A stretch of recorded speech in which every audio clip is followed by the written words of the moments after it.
জানো তো আমার না ডালের বড়ার রসা খেতে খুব বেশি ভালো লাগে। আর আজকে আমি বানাবো মসুর ডালের বড়ার রসা। আর জানো তো নামটা যেমন সুন্দর খাওয়াটা তেমনই স্বাদের। মসুর ডালটা 8 ঘন্টা ভিজিয়ে রেখেছিলাম, এখন মসুর ডালটা মিক্সচার গ্রাইন্ডারে পেস্ট করে নিচ্ছি। ওইদিকে আবার পেঁয়াজ আর কাঁচা লঙ্কা পরিমাণ মতো ধুয়ে কেটে নিচ্ছি।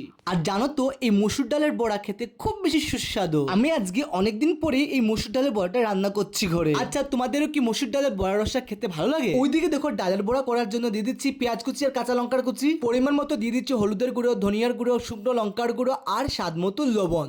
ভালো করে মিক্সড করে নিচ্ছি সব উপকরণ। আমি চুলাটা জ্বালিয়ে কড়াইটা বসিয়ে দিলাম, দিয়ে দিচ্ছি পরিমাণ মতো তেল। এবার একে একে সুন্দর করে নিচ্ছি আমি ডালের বড়া। আমরা তো লোকাল ভাষায় বলে এটাকে ডালের বড়া, আর আপনারা? এইবার গোটা জিরা, পেঁয়াজ, আদা, কাঁচা লঙ্কা, শুকনো লঙ্কা পেস্ট করে নিলাম। এইদিকে আবার ডালের বড়াগুলো হয়ে গেল, কড়াই থেকে নামিয়ে নিচ্ছি এখন আমি। আবার ওই তেলে দিয়ে দিচ্ছি গোটা জিরা, শুকনো লঙ্কা, গোটা গরম মশলা ফোড়ন, দিয়ে দিচ্ছি পরিমাণ মতো পেঁয়াজ কুচি, কেটে রেখেছিলাম আলু দিয়ে দিচ্ছি তেলে, লাল হালকা করে ভাজা করে নেব আলুগুলো লাল হালকা ভাজা হয়ে গেছে। এবার দিয়ে দিচ্ছি পেস্ট করে রাখা মশলাগুলো, দিয়ে দিচ্ছি গুঁড়ো মশলা, হলুদের গুঁড়ো, ধনিয়ার গুঁড়ো, শুকনো লঙ্কার গুঁড়ো আর স্বাদ মতো লবণ।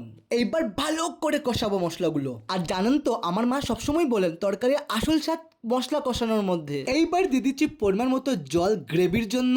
10 থেকে 15 মিনিট ফুটিয়ে নিলে হয়ে যাবে আমার ডালের বড়ির রসা। দেখুন তো কি সুন্দর তরকারি কালার হয়েছে। দিয়ে দিচ্ছি ডালের বড়া আর স্বাদ মতো গরম মশলা দিয়ে দিচ্ছি। হয়ে গেছে আমার ডালের বড়ির রসা। খুব সুন্দর একটা তরকারি গ্রান বেরোচ্ছে। আপনারাও কিন্তু ঘরে এরকম বানিয়ে খাবেন। কেমন ভিডিওটা কেমন লাগলো কমেন্টে জানাতে কিন্তু ভুলবেন না। নমস্কার, দেখা হবে আবার নতুন একটা ভিডিওতে।